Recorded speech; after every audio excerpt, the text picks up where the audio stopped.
দুনিয়ার মুহাব্বতে পড়ে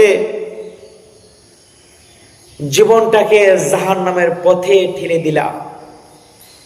একটা বারো চিন্তা করো নাই মালিক কি চায়, মালিক কি চায়, মালিক কোন কাজ করলে মালিক খুশি হয়, একটা বারো চিন্তা করো না।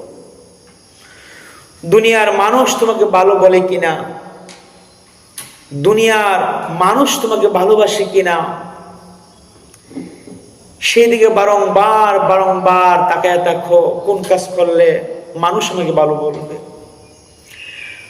তুমি তোমার এই লক্ষ্য উদ্দেশ্যটা যদি আল্লাহর দিকে ডাইভার্ট করে দিতা, যে মালিক কি কাজ করলে খুশি হয়ে যায়, রসুল কি কাজ করলে খুশি হয়ে যায়, ওই কাজটা আমি করব, তাহলে আপনার আর আমার জীবনটা কামিয়াব হয়ে যেত। আল্লাহ তাআলা কোরআনুল কারীমের মধ্যে বলেন, বাল তুসিরুনাল হায়াতাদ দুনিয়া ওয়াল আখিরাতু খায়রু ওয়া বাকা। আল্লাহ বলেন দুনিয়া ভালো না, অথচ তোমরা এই দুনিয়াকেই পছন্দ করো। ওয়াল আখিরাতু খায়রু ওয়া বাকা, আখিরাত ভালো, আখিরাতের টেকসই আছে।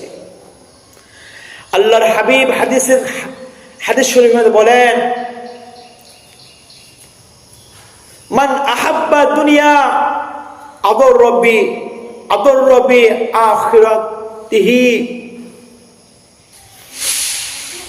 যে ব্যক্তি দুনিয়াকে ভালোবাসবে, দুনিয়াকে মহব্বত করবে, সে আখিরাতে ক্ষতিগ্রস্ত হবে। ওমান আহাব্বা আখিরাতাহু বিদুনিয়াহু আদর রবি দুনিয়াহু।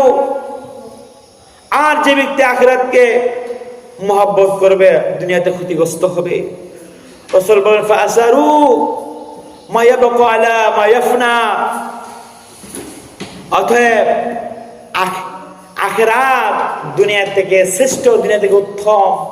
রাসূল বোঝাতে চায় ক্ষণস্থায়ী থেকে চিরস্থায়ী ভালা।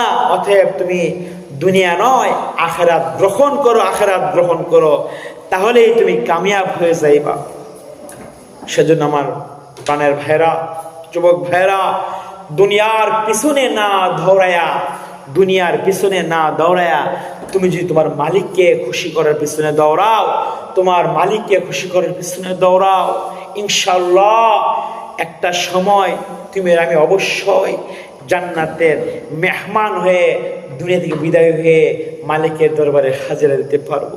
সেজন্য আল্লাহ পাক রব্বে কারীম আমাকে আপনাদের সকলকে আল্লাহ তাআলার রাজামন্দি, রাসূলের তরিকা হাসিল করার তৌফিক দান করেন। সকল আমিন।